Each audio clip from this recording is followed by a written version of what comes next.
Great. Welcome everybody to Innovators in Aged Care. It's the series where we meet the different industry voices and explore the innovation and technology trends impacting the aged care sector. Today, I'm really pleased to introduce our guest, Elyssia Clark, who is the General Manager for Customer Insights and Marketing at Benetas. You're very G'day, how are we going? Yeah, good, thank you. It's wonderful to have you on and to, I guess, chat about your perspective on technology and innovation. And I guess always a great starter is what are the kind of main technology trends that you're seeing at the moment impacting the aged care space? Look, I think there's many different trends that are starting to surface up, but if we kind of keep it pretty succinct, the key ones to me that I think are really interesting, one is around data aggregation. So what we're starting to see more and more of is an ability to start to stitch together data from multiple sources, right? That enables us to build a more holistic understanding of uh, the health and well-being of the clients that we're looking to support. And in the past, it's always been a bit of a nirvana. Wouldn't it be great to be able to, really well harness data and stitch together disparate sources so that we can really have a genuine understanding and get valuable insights about people and their health and their well-being. And certainly now we're seeing a lot of that more start to happen more, but it is a real challenge because of the reliance on data quality. So I think there's more awareness as well and understanding in the sector about the importance of data and that whole adage of garbage in, garbage out, and making sure that we've got the best data available to us so that we can then use that to better understand what our clients and what their needs are. The other trend that's really coming through is more from an employee perspective, systems and processes that are now available to help streamline a lot of that administrative burden and to enable our teams to meet compliance requirements and so forth. In the past, a lot of that has been paper and pen based or quite manual, and what we're starting to see now is more opportunities to leverage technology to help streamline and give some efficiencies there, and that then frees up our people, to be able to deliver the care that our residents and our clients are expecting. It can also really help streamline more complex things like rostering and medication management. So, the really core fundamental things that need to happen within an aged care business. Um, I think as well, one of the other opportunities that we're starting to see arise from a tech perspective is around the role technology can play in helping uh, address some of the workforce shortage problems that we have. So, for example, some acceleration in telehealth, the ability for technology to start to monitor health and well-being of residents remotely, and then be able to provide that data to us so that we can help ensure that we are staying across what the needs are of our clients, particularly those who are living in their homes. And we know many people want to live at home when they are older. And so that opportunity for more remote monitoring, the ability to have telehealth appointments, particularly in those more regional, rural, remote areas where some of our workforce shortages are particularly prevalent. So, those sorts of things, as well, of course, voice activated technology, giving people the opportunity to interact with devices through voice, to get reminders for medication, to participate in conversations, reducing social isolation, all those sorts of things, I think are also going to continue to grow. So they're Yeah, just a couple of the trends that we're seeing, that are it's sort of top huge. of mind. Yeah, and I mean, we just think about that wave of change and opportunity coming through. One of the big things that stands out to me when I hear you talk through them is, the need for joined up thinking, probably Yep. about how, aged care providers are going to approach stitching this together, as you say, into kind of a strategy which future Mm. them for moving forward. Do you feel providers are, I guess, setting themselves up for success in how they're approaching it now, or do you think maybe there's a certain things that providers can do to begin setting themselves up for success in terms of this technological revolution? Yeah. Look, I think one of the really great opportunities that we're seeing is just the having the opportunities to share and learn from each other. Mm, The reality is that many providers are at a similar stage on their journey. We're all on a journey, right? All aged care providers are on a journey. And I think that there is certainly a lot of opportunity for providers to um, come together on a on a more regular basis to share their learnings from a tech perspective. I know that that does happen, and it's often through facilitated forums, or it might be through the industry body, say ACPA. But certainly, I think there's even more opportunity for us to be collaborating to uh, learn from each other, mm. particularly because often we're using very similar platforms or systems. There are certainly new systems, tech stacks coming on market all the time, and certainly that can give an opportunity for providers to have a chat between each other around what's working well, what's not, learnings from each other. But obviously, there is that need as well to consider what is the experience, what is the actual outcome that we're looking to achieve using technology, not sort of being too distracted by the latest shiny thing, but actually being true to what the strategy is and what the impact will be for our customers and particularly for our people, so for our staff, and being quite clear about the role that technology can play in improving the lives of both of those groups. Yeah. Yeah. In terms of that, you touch on something really interesting there, which is, the customer in an aged care setting. Do you feel expectations are changing for the customers coming through, the new residents coming into homes when it comes to technology? Yeah, I think look, I don't know so much about expectations. Certainly, experiences are different. So, what we are seeing now, particularly in our residential aged care homes, is that individuals will be more likely to have had some experience with technology, be a little more data literate.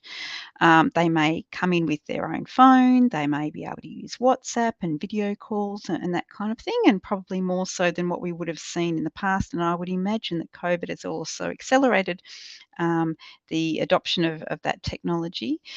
We actually just did a recent study around data literacy and use of technology among older people, and we were quite surprised. There's relatively strong levels of adoption of technology, but one of the biggest challenges there is people are concerned about scams and cyber scams. I think in terms of expectations, particularly family members have, increasing expectations around the availability of technology within homes to be able to keep connected and stay in touch with a loved one. We're certainly seeing more conversations there around making sure that we have the right technology in place to enable our residents to stay easily and well connected with their family. Yeah. So it's really a two-pronged or a two-tier kind of system, isn't it? There's the technology that runs the business, and Yep. then there's technology that supports the residents and their interconnectivity with their families as well. Yes, yep, that's right. And look, it's interesting. There's technology as well that can really enhance the resident experience. Mm. Um, some of the things that we've done, obviously, with the introduction of Abby, the robot, into our homes, that's been a really great opportunity to um, give our residents the experience of technology in quite a new and novel way through communication, through conversation, through lifestyle group activities, which has been fantastic. Another example is introducing uh, Tova tafel tables, which are tables where they project activities onto a tabletop, I saw and this they're recently. yeah, Yeah. and they're designed to really help. it's sort of a cognitive activity, can be used by a broad cross-section of residents to provide the opportunity to practice, eye-hand coordination. There's a bit of competitiveness that goes on there as well between the residents from a games perspective as well. Like there's quite a few different things that you can introduce or think about that can really enhance the experience of residents. It's interesting. As I mentioned there, I actually saw one of them, one of those tables about a week ago in South Australia. I was up in Tanunda, and yeah, it was fascinating. And the feedback was that residents loved it, Yep. absolutely loved it. Yep, it's very well used, and there's some really good research behind how it can really help people stay cognitively active, Mm, but also it has a broad appeal to different types of residents, which is great, and it's relatively easy for a lifestyle coordinator in a home to turn on and have available for residents. mm. And that's the other side too, isn't it? It's with the implementation of technology in this space, everything has to work with the team. So the team Yep. has to be able to work with the technology, and the technology has to be, I guess, introduced in a way that is, not intimidating, and I guess educating the workforce is probably very important too. Have you had any experience of that, or any thoughts around, I guess, introducing Mm. technology into homes? Yep, in the workforce. Yeah, look, I think the user experience is fundamental. So making sure that if, as with any sort of introduction of new technology, the the importance of ensuring that the technology can be used by anyone. Mm, And the reality is that the aged care, particularly say from a frontline aged care workforce perspective, it is a very diverse workforce. We have many in our workforce who come from non-English speaking backgrounds. We have a significant cohort who are over 55 years of age. And so when you think about the designing of technology for such disparate groups, it is really important to ensure that that user testing has been done across the board, not just with a specific cohort of people who may sit in a more sort of head office type of environment. Um, I do think, as with many technology implementation or transformation programs, there's a lot of focus on day one launch and a lot of excitement that comes with day one launch. And then what can happen is a month later, something's gone wrong and no one knows how to fix it, and the technology is not, as people become frustrated, and then the utilization ongoing is not as good or as high as we would have liked. So I think really sometimes I suggest to people that yes, obviously the day one launch is really important, but really a lot of focus needs to be on year one. So what does it look like, the rollout of that for the following 11 months and 29 days? What does that experience look like? And particularly not just sort of from an ongoing perspective for current staff, but also new staff as they're joining the organisation.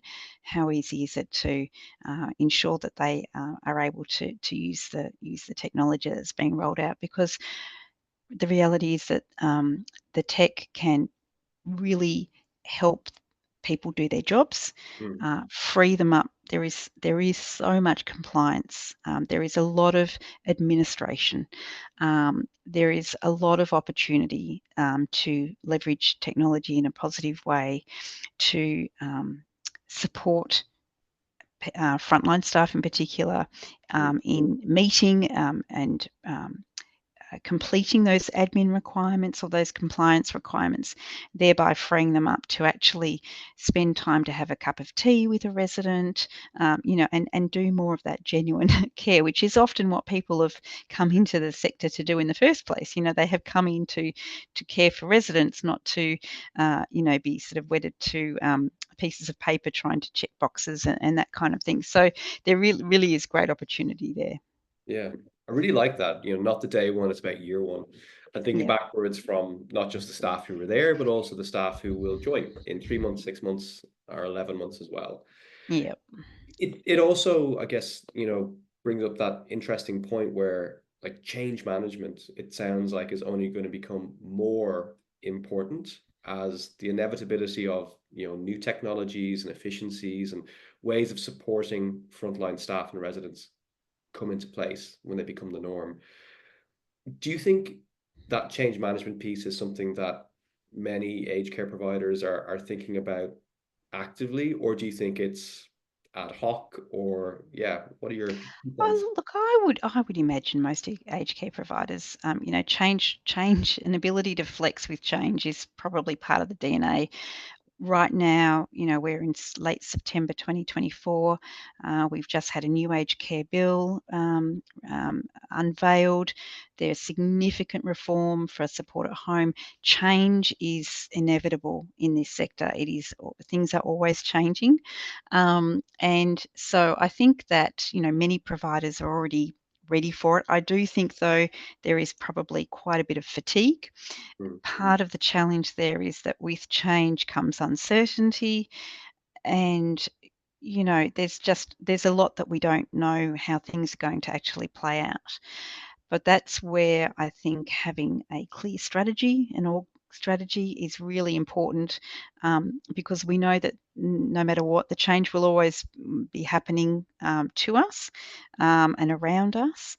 But having a really well-defined org strategy and having a clear understanding of the role that people, process, systems, technology plays to that strategy can help provide clarity in those times of uncertainty. I think also it really does, it's really important that aged care providers provide support to their teams to be able to manage change and respond to change and be comfortable working in an ambiguity, because there can be quite a bit of ambiguity around, as things are sort of evolving, and being comfortable in the grey zone is can be challenging for some people. So giving uh, staff the tools to be able to, build that resilience and be able to manage through change, I think is really important. Yeah. And as you say, they're the backbone of the business, right? So if they're not getting the support and the tools they need to do their job, everything kind of grinds to a halt. Yep.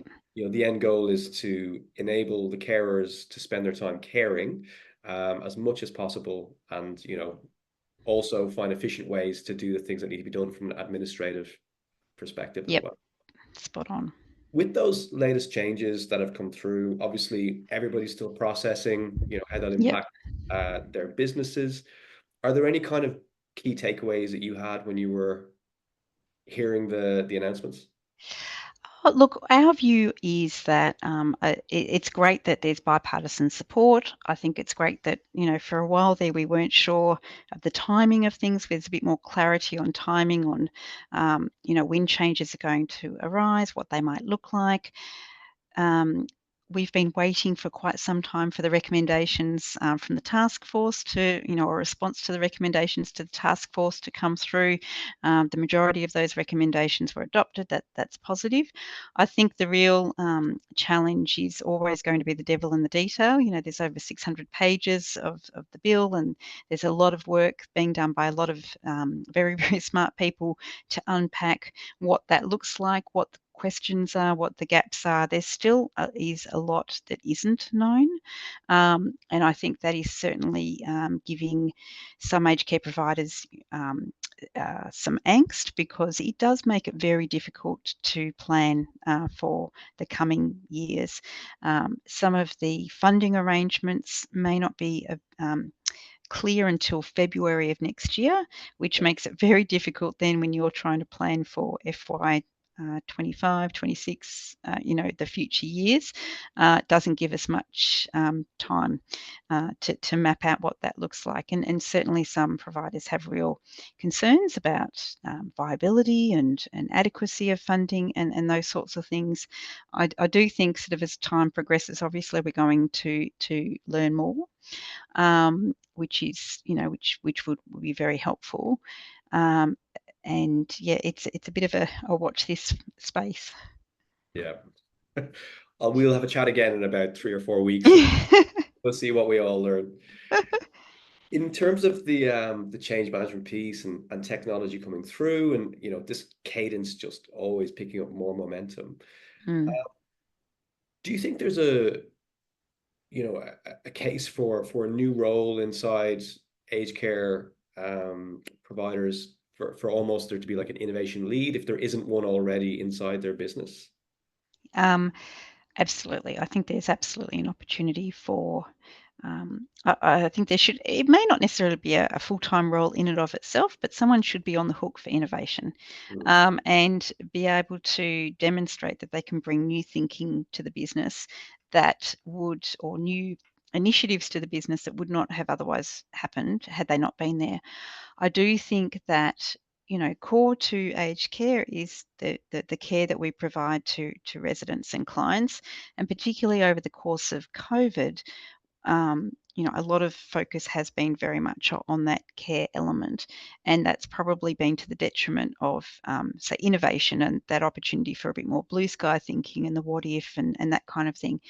Now that we are sort of living in a sort of the next phase, post-COVID, there is certainly opportunity, and I'm seeing a lot more innovation coming through, from in the aged care sector, to that we can start to explore, and consider adopting within our organisations. I do think that it is likely that the providers, it's a very cluttered market. There are a lot of aged care providers, and I do think that innovation is going to be in the future a way for providers to differentiate themselves, by being able to demonstrate that innovative thinking. And again, that's because that will likely lead to better outcomes for their customers, be it residents in an aged care setting or retirement living village, or clients who are living independently at home, as well. So I think it is definitely a big opportunity, for aged care providers to be, having, permitting themselves that time to carve out the space to think about innovation and what it looks like, but also ensuring it's not just innovation for innovation's sake. It's what's the problem we're trying to solve, and thinking about, in that context, bringing some new thinking to some existing problems. 100%. And I mean, as you say, you hit the nail on the head. Is what's the problem that we're trying to solve? And we think about, the known unknowns, the things that are coming down the line. So like staffing is probably not going to get any easier.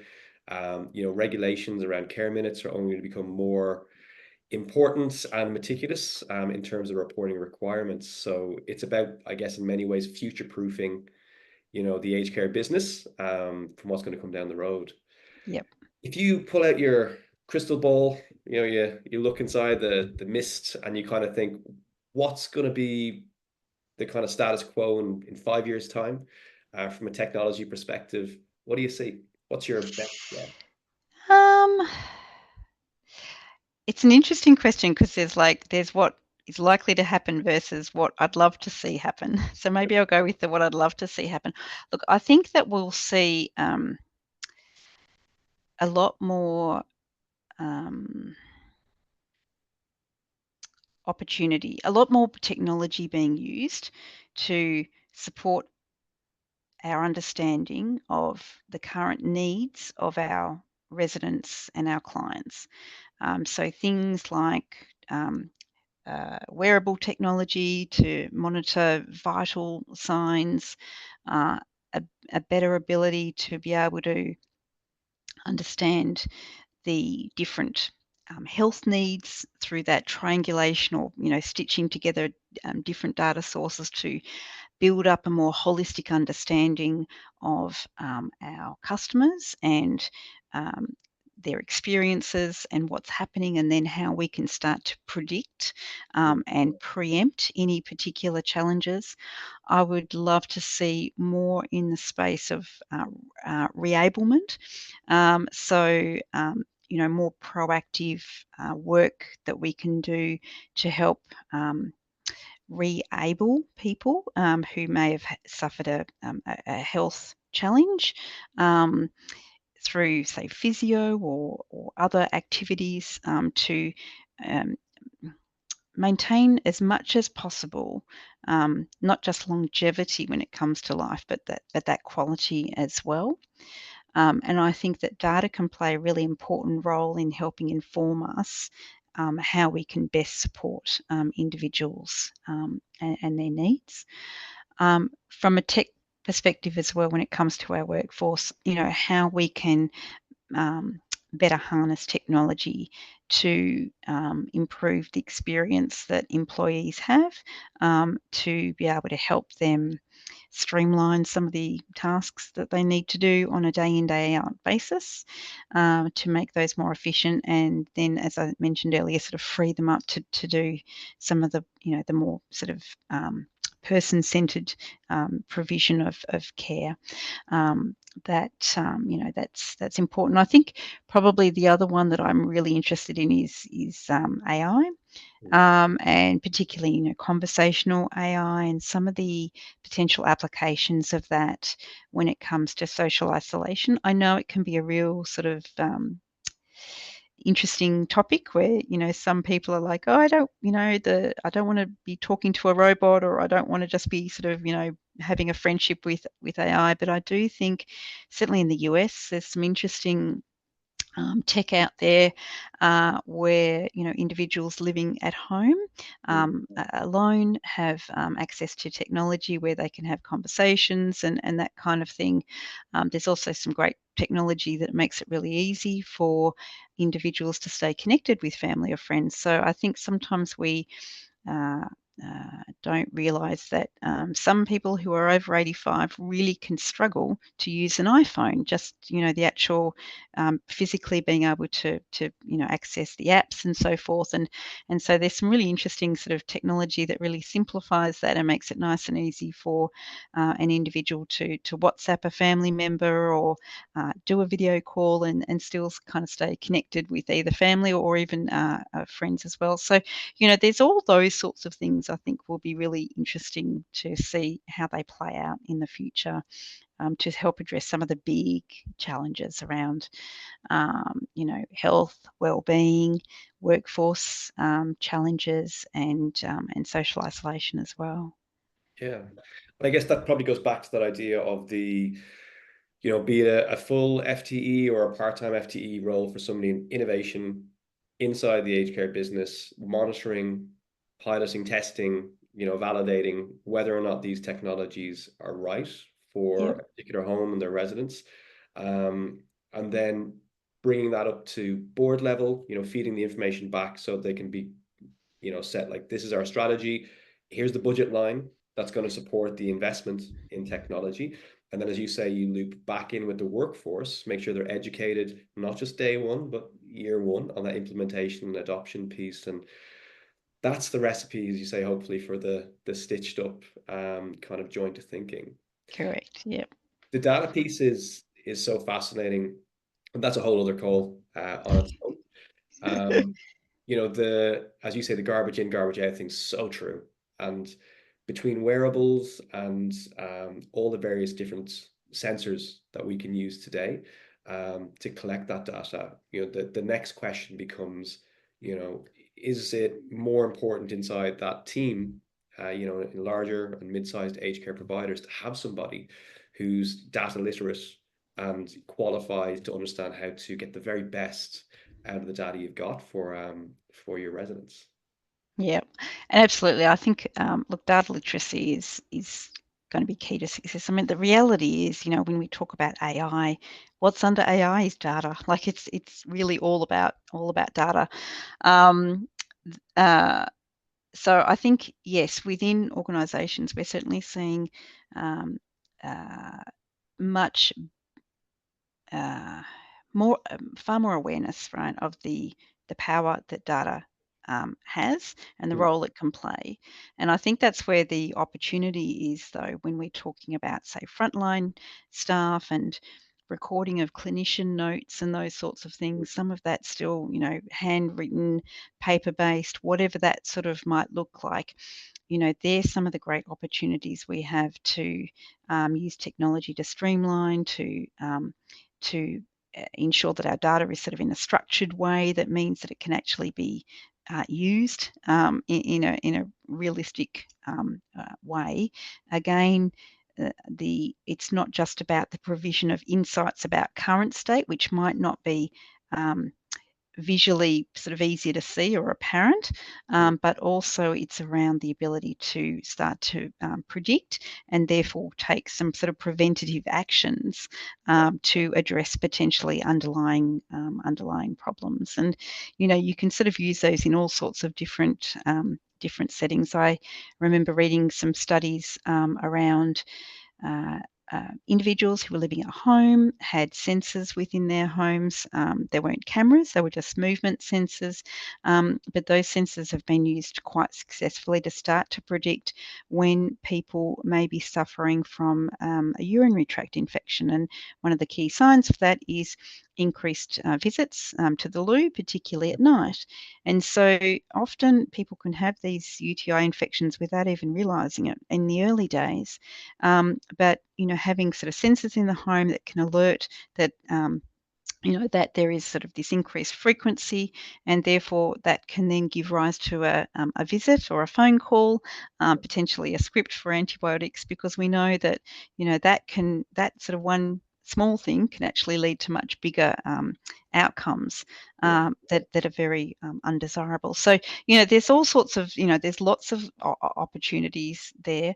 Again, it's around though sort of knowing where to play, like knowing where to start, because it can actually get a little bit overwhelming when you think about all the different possibilities. So then it's anchoring back to what's the strategy, where do we want to go, where do we want to sort of invest in and move towards.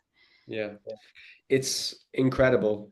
Even just, thinking about, and it's totally logical, that idea of that little bit of data about the number of visits somebody's making to the bathroom might literally be able to preemptively provide the antibiotics, which means they avoid a totally more complicated situation. Correct. And in terms of keeping people at home and happy for longer before they go to residential aged care, it's an incredibly powerful thing. Mm, It's such an exciting time to be in the space, because it there's so much is. change, and I think that what's going to happen in the next 5 and 10 years will probably eclipse what's happened in the last 15. I think too, I mean, we've got this aging population. We have the baby boomers. We keep being told, the baby boomers are coming. And, we know people are living longer than ever before. And with the actual number of people who are going to be living longer, there is huge opportunities and a real opportunity to make a genuine difference as well. I think it's a fantastic time to be in aged care. I think there's lots of opportunity to make a genuine difference and to many people. Brilliant. I can't think of a better way to finish up the conversation than on that point. Elyssia, thank you so much. We'll have to have you back on again at some point. And yeah, thanks a million. Thank you.